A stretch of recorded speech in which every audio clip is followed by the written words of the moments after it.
अस्सलाम वालेकुम dear students. Complex variables and transforms के सिलसिले की इस वीडियो में मैं एक इंतहाई इम्पॉर्टेंट टॉपिक के बारे में डिस्कस करूँगा, वो है लॉरेंट सीरीज़। इससे पहले मैं टेलर और मैक्लारेन सीरीज़ पे जो है वो वीडियो कर चुका हूँ। उस पर मैंने आपको बताया था कि किस तरह से हम एक कॉम्प्लिकेटेड फंक्शन को सिंपल जी की पावर्स में जो है एक्सपेंड कर सकते हैं, और उसका कन्वर्जेंस रीजन जो है वो किस तरह से फाइंड आउट किया जा सकता है। इस वीडियो में मैं आपको बताऊंगा एक और सीरीज़ के बारे में, और वो है लॉरेंट सीरीज़। लॉरेंट सीरीज़ असल में जनरलाइजेशन है टेलर सीरीज़ की। टेलर सीरीज़ में हम क्या करते हैं कि जो हमारे पास फंक्शन होता है उसको सिर्फ नॉन नेगेटिव पावर्स में एक्सपेंड करते हैं, यानी ज़ीरो होता है या पॉजिटिव पावर्स होती है। लेकिन जो लॉरेंट सीरीज़ होती है उसमें हम क्या करते हैं, उसको पॉजिटिव पावर में भी एक्सपेंड करते हैं और नेगेटिव पावर में भी एक्सपेंड करते हैं। तो नेगेटिव पावर में एक्सपेंड करने का ये फ़ायदा होता है कि हमें फंक्शन की वैल्यू वहाँ पे भी अप्रॉक्सीमेशन हो जाती है जहाँ z माइनस जी नॉट की सिंगुलैरिटीज़ आ रही होती हैं। मिसाल के तौर पे अगर मैं n की वैल्यू यहाँ 1 ले लूँ तो ये 1 ओवर z माइनस जी नॉट होगा। तो 1 ओवर z माइनस जी नॉट जो होगा वो z नॉट पे एग्जिस्ट नहीं करता, ठीक है। तो इसका मतलब ये है कि हम उन पार्ट्स को, उन एरियाज़ को भी जो है वो टच कर लेंगे जहाँ पर फंक्शन इटसेल्फ क्या होता है, सिंगुलर होता है। असल में होता ये है कि जब हमें किसी ऐसे पॉइंट के अराउंड टेलर सीरीज़ फाइंड करनी हो जिस पे फंक्शन खुद एग्जिस्ट करता है, तो वहाँ पे हम टेलर सीरीज़ अप्लाई नहीं कर सकते, लेकिन वहाँ पर भी हम लॉरेंट सीरीज़ जो है वो अप्लाई कर सकते हैं। ये लॉरेंट सीरीज़ का फ़ायदा है। अब लॉरेंट सीरीज़ का मैं जो है पूरा आपको एक्सप्लेन करता हूँ, उसके बाद उसके जो केसेस हैं वो भी डिस्कस करते हैं और फिर कुछ एग्जांपल्स भी करते हैं। हमारे पास एक फंक्शन है सपोज एफ ऑफ जी, वो एनालिटिक है। इस रीजन के अंदर जी माइनस जी naught less than R greater than R, एक कैपिटल आर है और एक स्मॉल आर है। इसका मतलब ये है कि हमारे पास एक जो है पॉइंट है जी नॉट, और उस ये सेंटर ले लें तो हमारे पास दो सर्कल्स हैं, एक स्मॉलर रेडियस का स्मॉल आर और एक कैपिटल रेडियस का कैपिटल आर। तो इनके दरमियान जो रीजन बनता है उस पर ये एफ ऑफ सी जो है ये एनालिटिक है। एनालिटिक होने का मतलब ये है कि वो एग्जिस्ट भी करता है और उसका डेरिवेटिव भी है जो है वो इस रीजन में एग्जिस्ट करता है, ठीक है। अगर ये फंक्शन जो है यहाँ पर एनालिटिक हो तो फिर हम फंक्शन को इस तरह की सीरीज में ब्रेक कर सकते हैं, ठीक है। For all z on z minus ji naught is less than R greater than small r. अच्छा, अब इसमें जो कोफिशिएंट्स हैं हमारे पास, सीरीज़ के कोफिशिएंट्स हैं। देखिए टेलर सीरीज़ में जो सीरीज़ के कोफिशिएंट्स होते हैं ये हमारे पास क्या होते हैं, f n over n factorial, f n of z naught over n factorial. ये टेलर सीरीज़ में ऐसे हुआ करते थे। अब यहाँ पे ये जो ए एन है ये इस फॉर्मूले से कैलकुलेट किए जा सकते हैं। A N is equal to 1 over 2 pi iota contour integral close contour integral F of C over G minus ji naught N plus one D G, और एन की वैल्यूज़ ये हैं। आपको इस फार्मूले को याद करने की ज़रूरत नहीं है और ना ही इसके बारे में परेशान होने की ज़रूरत है, क्योंकि हम ये फार्मूला तकरीबन ना होने के बराबर यूज़ करते हैं। इसके बजाय हम क्या करते हैं कि हमें कुछ नॉन सीरीज़ हैं जिस तरह बायनोमियल सीरीज़ है और इनफाइनाइट ज्योमेट्रिक सीरीज़ है, उनकी मदद से हम ये उनको मैनिपुलेट करके ये कोफिशिएंट्स जो हैं वो कैलकुलेट कर लेते हैं। और ये आपको एग्जांपल से क्लियर हो जाएगा कि मैं वहाँ पे ये फार्मूला यूज़ नहीं करूँगा बल्कि मैनिपुलेशन से वो कर लूँगा। अच्छा, अब ये याद रखें कि हमारे पास चार केसेस आते हैं। ये जो एनालिस है ये चार तरह का हमारे पास हो सकता है, ठीक है। एक तो ये बिल्कुल बेसिक केस है कि अगर हमारे पास एक जी माइनस जी नॉट लेस देन जो है ये कैपिटल आर है और ये ग्रेटर देन स्मॉल आर है, तो इसका मतलब है कि हमने दो सर्कल ड्रॉ करने हैं और उनका सेंटर यही रहेगा जी नॉट। एक का रेडियस आर होगा और एक का रेडियस स्मॉल आर होगा। तो यहाँ देखें ये जी नॉट सेंटर ले लिया, दो सर्कल ड्रॉ कर लिए, एक स्मॉल आर पे और एक कैपिटल आर पे। तो ये कैपिटल आर से छोटा है और स्मॉल आर से बड़ा है। इसका मतलब है बड़े रेडियस के अंदर और छोटे रेडियस के बाहर जो रीजन है उस रीजन पर हमारी जो लॉरेंट सीरीज है वो डिफाइंड होगी या वहाँ पे वो कन्वर्ज करेगी। इसी तरह से अगर हम ये कह दें कि ये जो स्मॉल रेडियस है ये ज़ीरो हो जाए, यानी स्मॉल आर ज़ीरो हो जाए, तो फिर हमारे पास सिर्फ कैपिटल आर रह जाता है, यानी ये रह जाता है हमारे पास रीजन। ये केस 2 है। तो ये कैपिटल आर में फिर हमारे पास क्या होता है कि इसके इनसाइड जो है वो सीरीज़ जो है वो कन्वर्ज करती है, और इसमें जी नॉट पे जो है वो सीरीज़ खुद कन्वर्ज नहीं करती क्योंकि जी नॉट भी उसकी एक सिंगुलैरिटी होगी। अब इसी के साथ थर्ड रीजन हमारे पास क्या है, कि अगर हम आउटर रीजन को इनफाइनाइट ले लें कि हमारे पास जो आउटर आर है वो इनफाइनाइट है, तो सिर्फ ये छोटे सर्कल के अंदर जो है वो सीरीज़ नहीं एग्जिस्ट करेगी, बाकी सारी कम्प्लेक्स प्लेन में जो है वो सीरीज़ एग्जिस्ट करेगी।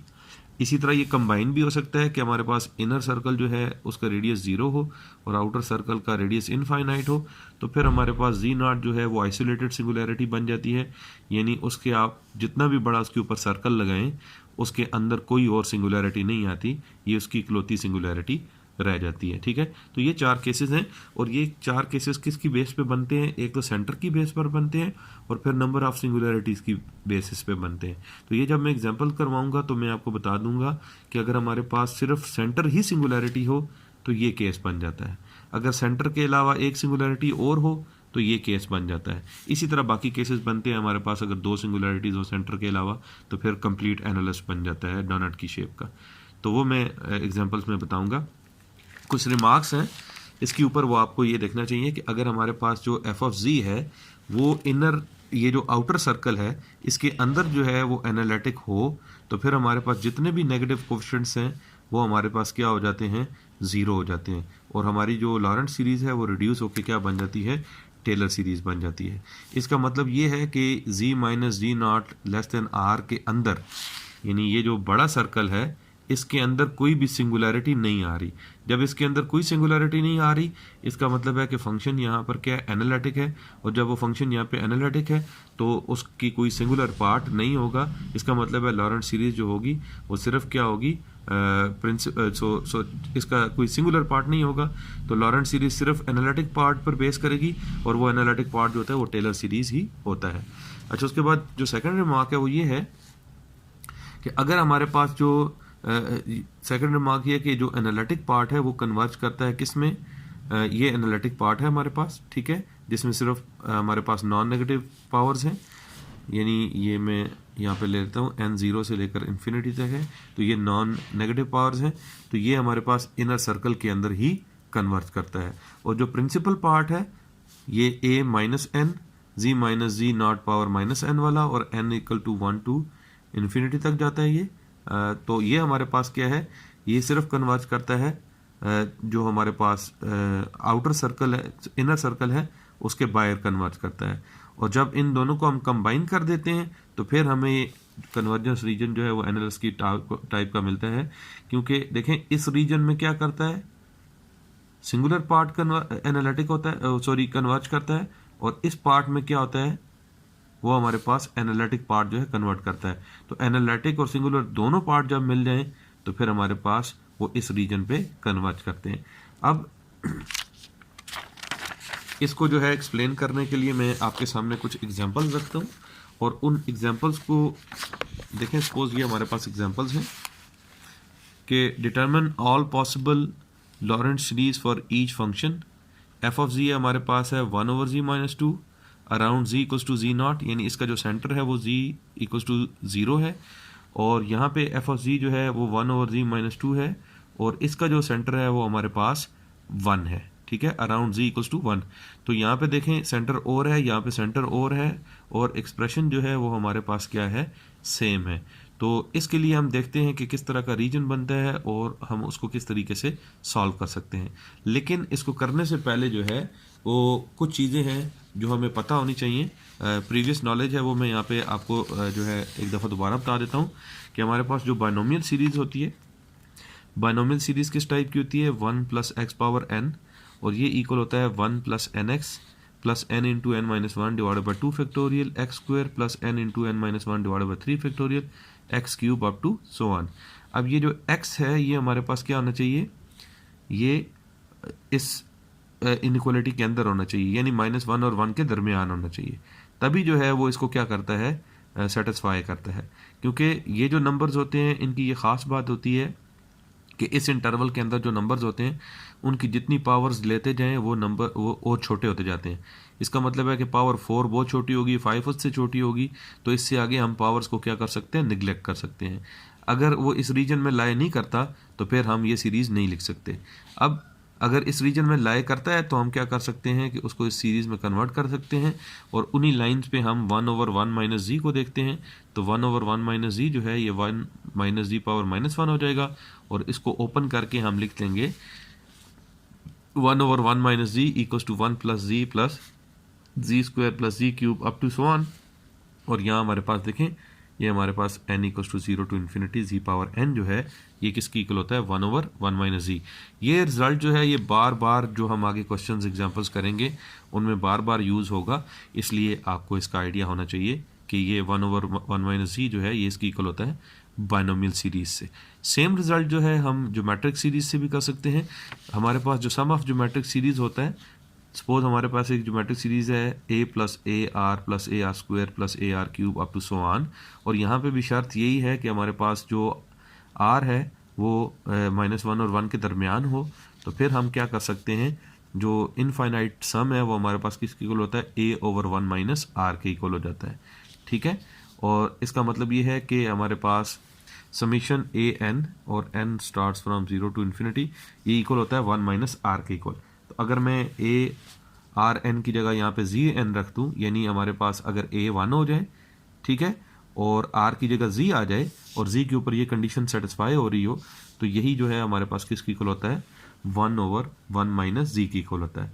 तो ये जो है आपको एग्जाम्पल शुरू करने से पहले पता होनी चाहिए। इसके बाद मैं जो है फिर एग्जाम्पल्स पे जाता हूँ और उन एग्जाम्पल्स को सॉल्व करता हूँ।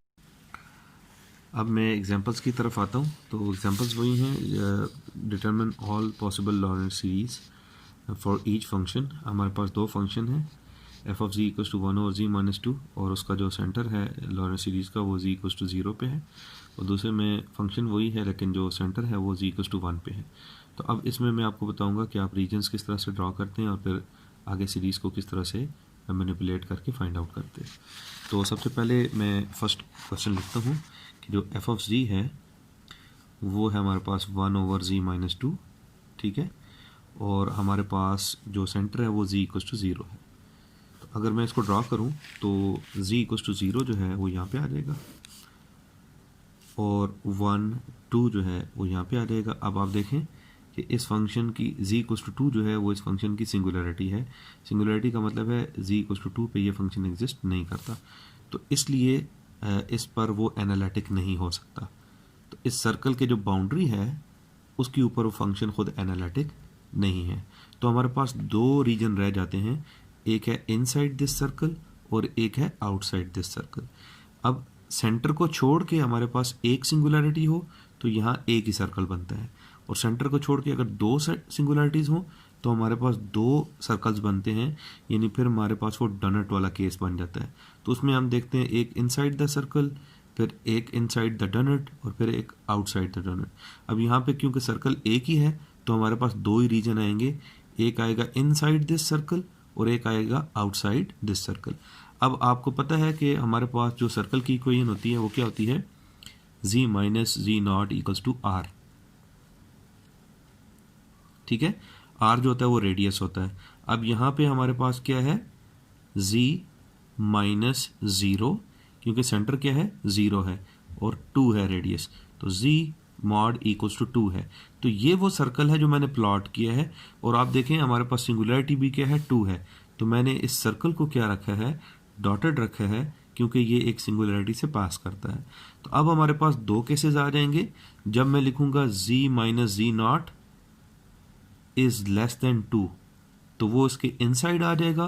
तो जब मैं लिखूंगा z minus ji naught is greater than 2 तो वो इसके आउटसाइड आ जाएगा। तो मैं फर्स्ट रीजन को देखता हूँ, फर्स्ट रीजन यहाँ पे आ जाएगा। यहाँ पे मैं उसी सर्कल को दोबारा ड्रॉ करता हूँ, सॉरी मुझे ये डॉटेड बनाना चाहिए, मैं यहाँ पे ड्रॉ करता हूँ, इसको देखें ये डॉटेड में ड्रॉ करता हूँ। तो हमारे पास क्या आएगा, ये आएगा z mod is less than 2, क्योंकि z माइनस जी नॉट लेस देन r था, ठीक है। तो यहाँ पे हमारे पास क्या आएगा, बल्कि कैपिटल R मुझे लिखना चाहिए, ये z माइनस 0 लेस देन 2 है, तो ये हमारे पास z एब्सोल्यूट लेस देन 2 आ जाएगा। तो ये रीजन है जो इनसाइड द सर्कल है। तो इनसाइड द सर्कल के लिए मैं क्या करूँगा, for z mod less than 2। अब बाइनोमियल सीरीज कब काम करती है कि जब हमारे पास जिसकी पावर में एक्सपेंशन हो उसको लेस देन और इक्वल्स टू, उसके एब्सोल्यूट को लेस देन और इक्वल्स टू 1 होना चाहिए। तो अगर मैं 2 को इधर ले आऊँ तो ये z मॉड ओवर 2 जो है वो लेस देन 1 हो जाएगा, तो ये z/2 मॉड लेस देन 1 हो जाएगा। इसका मतलब है कि इस फंक्शन को इस रीजन में रखने के लिए मुझे z/2 की पावर्स में क्या करना पड़ेगा, एक्सपैंड करना पड़ेगा।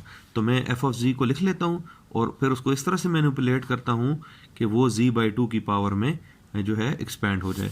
तो मैं सबसे पहले क्या करता हूँ, इसको माइनस कॉमन ले लेता हूँ ताकि ये हमारे पास 2 माइनस z बन जाए। ठीक है, जब ये 2 माइनस z बन जाएगा तो अब यहाँ से जब मैं 2 कॉमन लूँगा तो यहाँ z/2 की पावर बन जाएंगी। तो ये -1 डिवाइडेड बाई 2 कॉमन लेकर अंदर क्या आ जाएगा 1 माइनस z/2, और इसको अब मैं यूँ लिख सकता हूँ -1 डिवाइडेड बाई 2 और इधर क्या लिखूँगा 1/1 माइनस z/2। अब चाहे आप इस पर बायनोमियल लगाएं या डायरेक्टली आप इसको ज्योमेट्रिक से कर लें, ये हमारे पास किसकी इक्वल हो जाएगा -1/2 आ जाएगा। बायनोमियल लगाएं तो फिर 1 प्लस nx कंप्लीट आपको करना पड़ेगा, और ज्योमेट्रिक लगाएं तो सीधा क्या आता है हमारे पास 1 आता है, प्लस इसकी पावर 1 z/2 की पावर 1 फिर उसी की पावर 2, ठीक है, फिर उसी की पावर 3। ये ज्योमेट्रिक से जो है ये हमारे पास आ जाता है। मैं इसको ज्योमेट्रिक से डायरेक्टली लिख रहा हूँ और बायनोमियल से आपको करके बताऊंगा कि किस तरह से आप बायनोमियल से कर सकते हैं। अगर इसी को बायनोमियल से करना हो तो मैं यहाँ पे लिख लेता हूँ कि बायनोमियल में हमारे पास क्या होगा -1/2 इसी तरह से आ जाएगा। इधर हमारे पास देखें क्या आएगा, ये 1 माइनस z/2 की पावर -1 आ जाएगा, और ये आ जाएगा -1/2, इधर आ जाएगा 1 माइनस 1 प्लस nx होता है तो -1 इंटू z/2 हो जाएगा, plus n into n-1 divided by 2 factorial, साथ क्या होता है x का square plus n-1 n-2 divided by 3 factorial और x का क्यूब। ठीक है, इसको भी आप एक्सपेंड करें तो ये हमारे पास -1/2 1 प्लस z/2 प्लस z/2 का स्क्वायर प्लस z/2 का क्यूब सो आ जाएगा। यानी ये दोनों से आप बायनोमियल से भी कर सकते हैं और डायरेक्टली आप अगर ज्योमेट्रिक सीरीज से लिखें तो डायरेक्टली आप ये लिख सकते हैं। तो इसको अगर आप देखें तो ये हमारे पास आता है -1/2 summation n goes from 0 to infinity, यानी n जो है वो 0 से इन्फिनिटी तक जाता है और n जो है वो इसकी पावर्स हैं, यानी z/2 की पावर्स हैं। आप देखें z/2 की पावर 0 लें ये आ जाएगा, 1 लें ये आ जाएगा, 2 लें अप टू सो ऑन, ये चलता जाएगा। तो ये हमारे पास आ जाएगा f ऑफ z। इसको थोड़ा सा और सिंप्लीफाई करें तो ये f ऑफ z जो है ये हमारे पास इक्वल हो जाएगा -n फ्रॉम 0 टू इन्फिनिटी, ये z पावर n अलग ले लें, 2 पावर n अलग ले लें और बाहर से 2 पावर आएगा तो ये n+1 आ जाएगा। तो ये वो सीरीज़ है जो किस रीजन के लिए वैलिड है, z लेस देन 2 के लिए। अब इसी तरह z मॉड ग्रेटर देन 2 के लिए मैं जो है वो सीरीज फाइंड करता हूँ, और उसके लिए मैं दोबारा लिखता हूँ। हमारे पास जो फंक्शन है वो उसी तरह से है, f of z equals to 1/z-2, और अब हमारे पास z मॉड जो है वो ग्रेटर देन 2 है। तो इसको देखें, मैं अगर इसको इधर लिख लूँ तो ये z मॉड डिवाइडेड बाई 2 क्या हो जाएगा, ग्रेटर देन 1 हो जाएगा। अगर मैं इसको उल्टा कर दूं तो ये 2 डिवाइडेड बाई z मॉड जो होगा ये हमारे पास क्या हो जाएगा, लेस देन 1 हो जाएगा, यानी 2 divided by z mod less than 1 हो जाएगा। इसका मतलब है कि अब मुझे इसको 2/z की पावर में एक्सपेंड करना है, तभी वो इस कन्वर्जेंस रीजन के अंदर रहेगा। तो अब मैं इसी फंक्शन को मैनिपुलेट करता हूँ किसमें, 2/z की पावर में। तो मैं फॉर z ग्रेटर देन 2 मैं लिखता हूँ f of z equals to 1/, अब क्या करेंगे, यहाँ से मैं z कॉमन ले लेता हूँ। जैसे ही मैं z कॉमन ले लूँगा तो अंदर क्या आएगा, 1 - 2 डिवाइडेड बाई z आ जाएगा। अब क्या होगा कि अब मैं इसको 2/z की पावर में एक्सपेंड कर सकता हूँ। तो 1/z बाहर ही लिखें और इसको मैं डायरेक्टली जो है वो ज्योमेट्रिक से कर लेता हूँ, 1 प्लस इसकी पावर 1, ठीक है, सॉरी ये 2 डिवाइड बाई z है, प्लस फिर इसी की पावर 2 प्लस इसी की power 3 up to so on. तो ये हमारे पास क्या हो जाएगा, f ऑफ z इसकी इक्वल आ जाएगा। तो F of ji equals to 1 over G, इधर समीशन लिख लेंगे, ये हमारे पास कहाँ से कहाँ तक आ जाएगा, n equals to 0 to infinity और 2 डिवाइडेड बाई जी की पावर एन। ठीक है, अब मैं 1 ओवर जी को अंदर ले आऊँ तो ये हमारे पास बन जाता है 1 over z is equals to summation n from 0 to infinity, 2 power n अलग से हो जाएगा और नीचे क्या आ जाएगा, जी पावर एन प्लस 1 हो जाएगा। अब ज़रा आप देखें तो ये हमारे पास सिंगुलर पार्ट है, क्योंकि यहाँ पर z इक्वल्स टू अगर मैं पुट करता हूँ 0 तो सिंगुलैरिटी आ जाती है, यानी सेंटर के ऊपर क्या आ जाती है, सिंगुलैरिटी आ जाती है। अब आप देखें कि हमारे पास 2 पावर एन ओवर जी पावर एन प्लस 1 है, जबकि हमने पहले पढ़ा था जो प्रिंसिपल पार्ट है उसकी पावर्स कहाँ से स्टार्ट होनी चाहिए, ये 1 से लेकर इन्फिनिटी तक होनी चाहिए, और यहाँ पे तभी हमारे पास नेगेटिव वैल्यूज आती हैं। अब मैं यहाँ पे क्या करता हूँ कि एक छोटी सी सब्स्टिट्यूशन करता हूँ, let k equals to n plus 1, तो यहाँ जो है ये z पावर k बन जाएगा और इधर हमारे पास क्या बन जाएगा, n की वैल्यू अगर मैं निकालूँ तो वो k माइनस 1 आता है। तो इसका मतलब है कि ये f ऑफ z जो है ये मेरे पास सब्स्टिट्यूट होके क्या आ जाएगा, अब देखें ये 0 से स्टार्ट हो रहा था, तो यहाँ पे अगर मैं k की वैल्यू निकालना चाहूँ तो वो 1 से स्टार्ट होगी, तो ये 1 से लेकर इन्फिनिटी तक आ जाएगा, k is equal to 1 to infinity, इधर 2 की पावर क्या आ जाएगा, n की जगह क्या आएगा k माइनस 1, और नीचे 2 पावर n प्लस 1, ये z पावर n प्लस 1 की जगह क्या आ जाएगा, z पावर k। अब फिर अगेन ये k जो है ये जस्ट एक नेम है, तो मैं k को दोबारा n रख सकता हूँ, तो f ऑफ z जो है ये मेरे पास n is equal to 1 to infinity आ जाएगा और 2 power n minus 1 over z power n आ जाएगा। तो ये वो लॉरेंट सीरीज है जो हमारे पास कन्वर्ज करती है किस रीजन में, z mod is greater than 2 के लिए। ठीक है, अब मैं फिर इसकी जो नेक्स्ट पार्ट है वो आपकी प्रैक्टिस के लिए रखता हूँ कि नेक्स्ट पार्ट आप खुद इसकी प्रैक्टिस करें, और उसका जो सेंटर है वो z इक्वल टू 1 है। इसके साथ जो है ना मैं एक और एग्जांपल करवाता हूँ जिसमें ये सारे केसेस जो है 1 बाय 1 अपीयर हों, तो उस एग्जांपल को जो है आप सॉल्व कर लें, और जो इसका सेकंड पार्ट है वो एज अ प्रैक्टिस आप खुद सॉल्व कर सकते हैं।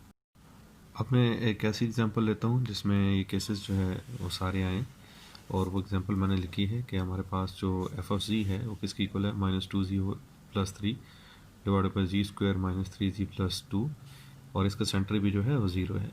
अगर आप इसको इक्वल टू 0 रखें तो यहाँ से आपको जो है 2 सिंगुलरिटीज़ मिल जाएंगी, तो सेंटर के अलावा हमारे पास जो है वो 2 सिंगुलरिटीज़ हैं।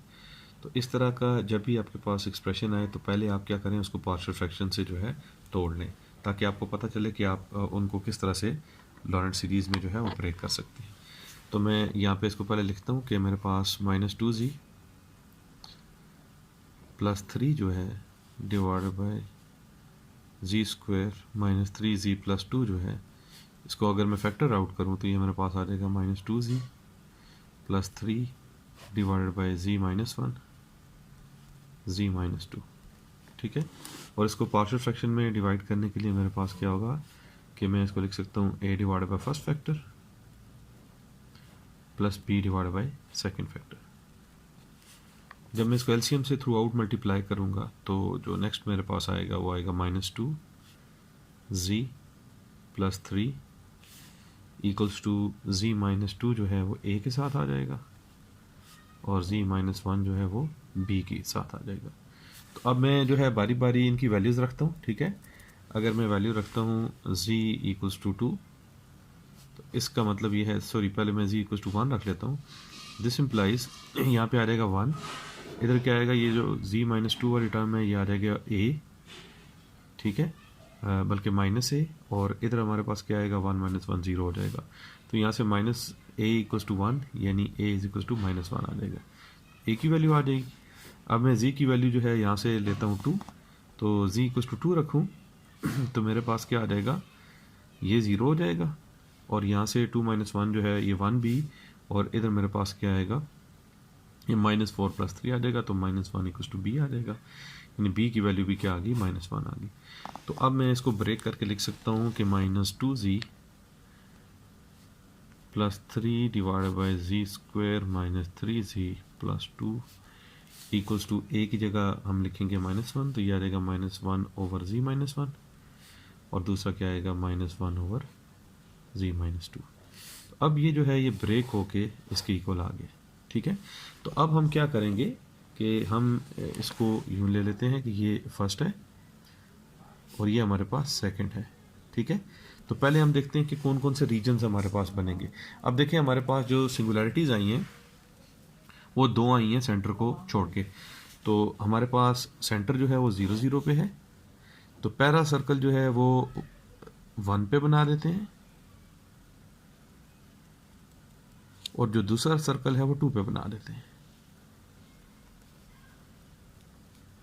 ये रीजन है z माइनस 0 लेस देन 1, यानी z लेस देन 1, और यहाँ से यहाँ तक जो रीजन है वो है z लेस देन 2, ठीक है। ये जो रीजन है, और ये जो दरमियान में रीजन है ये हमारे पास क्या है, z less than 2 greater than 1, और जो आउटसाइड है वो है z ग्रेटर देन 2। तो ये रीजन हमारे पास बन जाएंगे। एक रीजन हमारे पास बन जाएगा z इज़ लेस देन 1, दूसरा है ये दरमियान में 1 से लेकर 2 तक, और तीसरा रीजन है z से लेकर इन्फिनिटी तक, ठीक है। तो कौन कौन से रीजन बनेंगे मैं दोबारा लिख लेता हूँ यहाँ पर। एक है z mod is less than 1, ठीक है।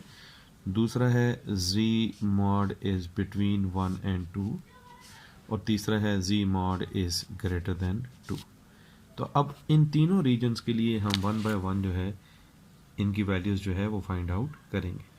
तो पहला रीजन जो है वो हमारे पास है z लेस देन 1 के लिए।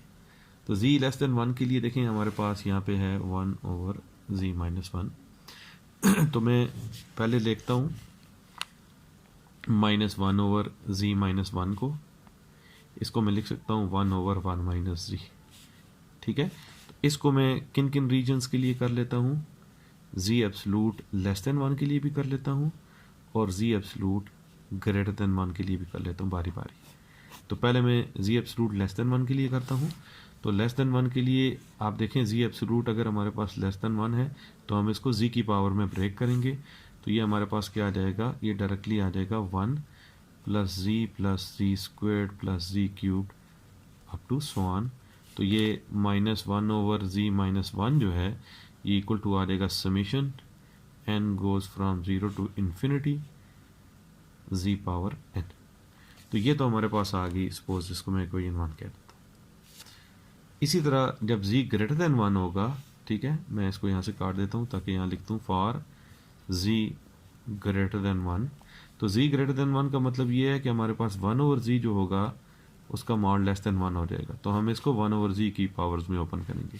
तो उसके लिए हमारे पास क्या होगा, 1 ओवर 1 माइनस z जो है इसको मैं लिख सकता हूँ, sorry minus 1 over z minus 1 को मैं डायरेक्ट जो क्वेश्चन की वैल्यू उसी से ही लिखता हूँ। अब इसमें से मैं क्या कॉमन ले सकता हूँ, z कॉमन ले सकता हूँ, तो फिर ये 1 ओवर z बन जाएगा। तो ये माइनस 1 ओवर z कॉमन लूँ, अंदर क्या आ जाएगा 1 माइनस z बन जाएगा, सॉरी 1 माइनस 1 ओवर z बन जाएगा। तो ये आ जाएगा माइनस 1 ओवर z और अंदर आ जाएगा 1 plus 1 by z square plus 1 by z cube up to so on, ठीक है। और इसको मैं नेक्स्ट पेज पे लिख लेता हूँ। Minus 1 divided by z minus 1 जो है वो मेरे पास बन जाता है माइनस 1 ओवर z, ठीक है, और साथ बनता है summation n goes from 0 to infinity 1 over z की पावर n, ठीक है, ये बन जाता है। और साथ इसके अगर मैं इसको अंदर मल्टीप्लाई कर दूं तो ये आ जाता है minus summation n goes from 0 to infinity, ये आ जाता है 1 over z power n plus 1। तो ये है मेरे पास माइनस 1 ओवर z माइनस 1 की expansion for z absolute greater than 1, ठीक है। इसको मैं इक्वेशन 2 कह देता हूँ। इसी तरह फिर मैं जो हमारे पास सेकंड फैक्टर था हमारे पास माइनस 1 ओवर z माइनस 2, ठीक है। और अगर मैं या सिंपल ये लेता हूँ z माइनस 2, तो इसके मैं अगर फैक्टर करना चाहूँ तो दो इसके रीजन होंगे, एक z ग्रेटर देन 2 और एक z लेस देन 2। तो पहले मैं z लेस देन 2 लेता हूँ, ठीक है। z लेस देन 2 के लिए हमें क्या करना पड़ेगा कि z बाई 2 जो है वो लेस देन 1 हो जाएगा, तो हमें z/2 की पावर्स में लिखना पड़ेगा। तो ये बिल्कुल ऐसे ही है जिस तरह हमने पहली एग्जांपल की थी। तो ये इक्वल हो जाएगा 1 ओवर, यहाँ से अगर मैं कॉमन ले लूँ, पहले माइनस कॉमन ले लूँ तो ये अंदर आ जाएगा टू माइनस जी, और उसके बाद 2 कॉमन ले लूँ तो ये -1/2 आ जाएगा, और अंदर आ जाएगा 1 over 1 minus z divided by 2। ठीक, एग्जाम्पल की तरह से है इसलिए मैं ज़्यादा इसमें एहतियात नहीं कर रहा। तो ये -1/2 आ जाएगा। ठीक है, तो यहाँ पे क्या आ जाएगा 1 प्लस z/2 का स्क्वायर प्लस z/2 का cube up to so on, तो ये आ जाएगा -1/2। ठीक है, summation n from 0 to infinity z/2 की पावर n आ जाएगा। तो ये है हमारे पास 1 ओवर z-2 का series for z less than 2। ठीक है, इसी तरह for z greater than 2, z absolute जब ग्रेटर देन 2 होगा तो हम इसी को दोबारा ले लेते हैं। 1 over z-2 equals to minus, अब हमारे पास देखें z ग्रेटर देन 2 है तो z/2 जो होगा वो ग्रेटर देन 1 हो जाएगा। इसका मतलब है 2/z जो होगा वो क्या होगा, लेस देन 1 हो जाएगा। ठीक है, तो अब हम क्या करते हैं कि इसको ब्रेक करते हैं 2/z की पावर्स में। तो उसके लिए मैं क्या कर लेता हूँ कि यहाँ पे उसी तरह से लिखता हूँ। अब क्योंकि मुझे 2/z की पावर बनानी है, 2/z, ठीक है, तो 2/z की पावर बनाने के लिए मुझे पहले माइनस कॉमन लेना पड़ेगा। तो अंदर क्या आएगा, -1 ओवर 2 माइनस z आ जाएगा। अब अगर सॉरी, बल्कि मैं डायरेक्टली जो है यहाँ से ही बना सकता था, क्योंकि 2/z की पावर बनानी है तो ये इक्वल हो जाएगा। यहाँ से अगर मैं z कॉमन लूँ तो ये 1 ओवर z, साथ क्या आएगा 1 - 2 डिवाइड बाई z आ जाएगा। ठीक है, तो ये आ जाएगा 1 ओवर z अपनी जगह आ जाएगा, 1 - 2 डिवाइड बाई z की पावर -1 आ जाएगा। ठीक है, तो इसको उसी तरह से एक्सपेंड कर लें, बल्कि बाइनोमियल से या ज्योमेट्रिक से करें। ये 1 ओवर z आ जाएगा, अंदर हमारे पास क्या आएगा 1 plus 2 divide by z plus 2 divide by z का square plus 2 divide by z का क्यूब प्लस 1, ये आगे चलता जाएगा। ठीक है, तो हमारे पास 1 ओवर z-2 इक्वल्स टू आ जाएगा 1 ओवर z। ठीक है, summation n goes from 0 to infinity 2 divide by z की पावर n। ठीक है, तो ये हमारे पास अगर मैं इस z को अंदर मल्टीप्लाई कर दूं तो ये आ जाएगा n equals to 0 to infinity 2 power n divide by z power n plus 1। ठीक है, अब मेरे पास जो भी फैक्टर्स आ रहे हैं मैं उनको एक जगह नीट करके लिखता हूँ। ठीक है, साफ, और उसके बाद जो है मैं सारे रीजन्स को 1 बाय 1 डिस्कस करता हूँ। जितनी भी पॉसिबल सीरीज़ हो सकती थी, यानी हमारे पास बॉर्डर क्या था, एक 1 था और एक 2 था, तो मैंने z लेस देन 1 के लिए भी निकाल लिया, z ग्रेटर देन 1 के लिए भी निकाल लिया, z लेस देन 2 के लिए भी निकाल लिया और z ग्रेटर देन 2 के लिए भी निकाल दिया। इस तरह आपके पास जितनी सिंगुलरिटीज़ होंगी आप उन पे लेस देन और ग्रेटर देन दोनों रीजन्स फाइंड कर लेंगे, फिर उन रीजन्स को एक जगह लिख कर, ठीक है, जिस तरह मैं अभी लिखूंगा, और उससे आगे फिर क्वेश्चंस को हम कैरी ऑन करते हैं। मैंने अब जो रीजन्स कैलकुलेट किए थे उनको मैंने एक साफ जगह पे लिख लिया है। ठीक है, -1 ओवर z -1 था। ठीक है, उसको हमने z लेस देन 1 के लिए, ग्रेटर देन 1 के लिए भी देख लिया था। फिर -1 ओवर z -2 था, उसके लिए हमने z ग्रेटर देन 2 और z लेस देन 2 दोनों के लिए लिख लिया था। तो अब मैं आ जाता हूँ अपनी फ्रैक्शन की तरफ। हमारे पास जो पार्शियल फ्रैक्शन आई थी वो ये आई थी। तो मैं सबसे पहला रीजन लेता हूँ। देखिए, मैंने आपको बताया था हमारे पास 3 रीजन होंगे, एक तो इनर सर्कल पे, फिर इस डोनट के दरमियान और फिर इस डोनट के बाहर। तो मैं इनर रीजन लेता हूँ। इनर रीजन पे आप देखें z लेस देन 1 के लिए हमारे पास ये रीजन आता है। तो इस रीजन में इसकी एक्सपेंशन भी वैलिड है और इसकी एक्सपेंशन भी वैलिड है। इसकी एक्सपेंशन जो है वो हमारे पास z लेस देन 1 वाली लगाएंगे और इसकी z लेस देन 2 वाली लगाएंगे, क्योंकि z लेस देन 2 वाली जो है वो इस रीजन के लिए एप्लीकेबल होगी। तो मैं यहाँ से देखता हूँ, तो ये मेरे पास देखें z लेस देन 1 वाली मेरे पास एक्सप्रेशन क्या है, वो ये है। तो इसका मतलब है -1 ओवर z -1 जो है उसकी जगह मैं क्या लिख दूंगा, summation n equals to 0 to infinity z power n आ जाएगा। ठीक है, और साथ क्या आएगा माइनस, और 1 ओवर z -2 के लिए मेरे पास क्या थी, ठीक है, 1 ओवर z -2 के लिए थी, बल्कि अगर मैं इधर साथ माइनस इसके साथ ही लिखूं तो यहाँ ये प्लस आ जाएगा। ठीक है, तो 1 ओवर z -2 के लिए जो मैंने लिखी थी जी लेस दैन 2 के लिए वो ये थी जी power N over G N plus 1, जी पावर ये आ जाएगा समीशन जी पावर एन ओवर 2n+1। तो ये इस रीजन में जो है इसकी लॉरेंट सीरीज़ आ जाएगी, ठीक है। और आप देखें कि इसमें जो जी की पावर्स हैं वो हमारे पास क्या हैं कि जी की पावर्स हमारे पास सिर्फ पॉजिटिव है। ये भी देखें n = 0 to ∞ है, तो ये इसकी टेलर सीरीज़ बन जाएगी रिड्यूस होकर। अब हम दूसरे रीजन की तरफ आते हैं। दूसरा रीजन जो है वो हमारे पास क्या है, z is greater than 1 and less than 2। तो अब हम क्या करेंगे कि जो इसी तरह इस इक्वेशन में आएंगे, मैं दोबारा इसको लिखता हूँ -2z + 3। आपको दोबारा लिखने की ज़रूरत नहीं है, आप एक दफ़ा इक्वेशन नंबर लिख के उसका रेफरेंस यूज़ करें। मैं आपको समझाने के लिए दोबारा लिख रहा हूँ -1 ओवर z - 2, ठीक है। अब यहाँ देखें हमारे पास क्या आएगा कि इसकी जो आएगी वो z ग्रेटर देन 1 वाली आएगी और इसकी जो है वो z लेस देन 2 वाली आएगी। तो z ग्रेटर देन 1 वाली देखें -1 ओवर z की, तो -1 ओवर z की जो z ग्रेटर देन 1 वाली है वो ये सीरीज़ है, तो वो हम लिख देंगे। तो ये आ जाएगा -n = 0 to ∞, माइनस में यहाँ पे लिख लेता हूँ, तो ये आएगा -1 ओवर z पावर n+1, ठीक है। और साथ जो इसकी जो सीरीज़ आएगी 1 ओवर z - 2 की, वो लेस दैन 2 वाली है। तो लेस दैन 2 वाली अगेन वही आएगी जो हमने इससे पहले यूज़ की है। लेस दैन 2 वाली वो z power n over 2 power n+1, तो वो आ जाएगी plus summation n grows from 0 to ∞, यहाँ पे आ जाएगा z power n over zn+1। तो ये इस रीजन के लिए आ जाएगी, ठीक है। अब हम रीजन की बात करते हैं, z absolute is greater than 2।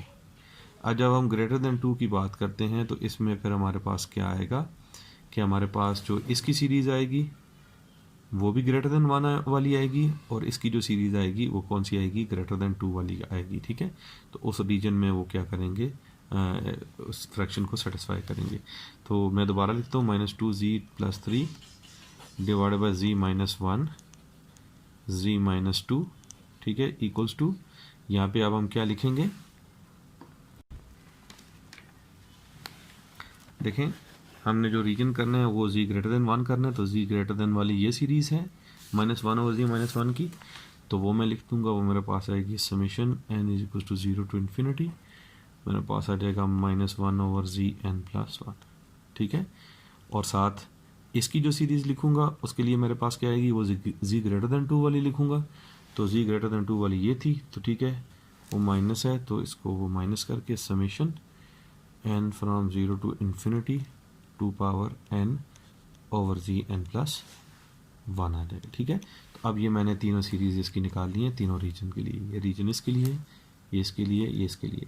तो आपने सिंपली क्या करना है, जब भी आपके पास इस तरह के क्वेश्चन आएँ तो आपने पहले उनकी सिंगुलैरिटीज़ कैलकुलेट करनी है। सिंगुलैरिटी से लेस और ग्रेटर सारी जो एक्सपेंशन है वो आप कर लें। उसके बाद आप रीजन्स देखें और रीजन्स में फिर आप देख लें कि कौन कौन से रीजन किस किस इनइक्वालिटीज़ पे सेटिस्फाई होते हैं और जस्ट वो लिख लें। तो इस तरह से आप आसानी से जो है लॉरेंट सीरीज़ के क्वेश्चन कर लेंगे। इंशाअल्लाह ताला नेक्स्ट टॉपिक में, नेक्स्ट वीडियो में नेक्स्ट टॉपिक के साथ हाजिर होऊंगा। तब तक के लिए इजाज़त दीजिए। अल्लाह हाफ़िज़।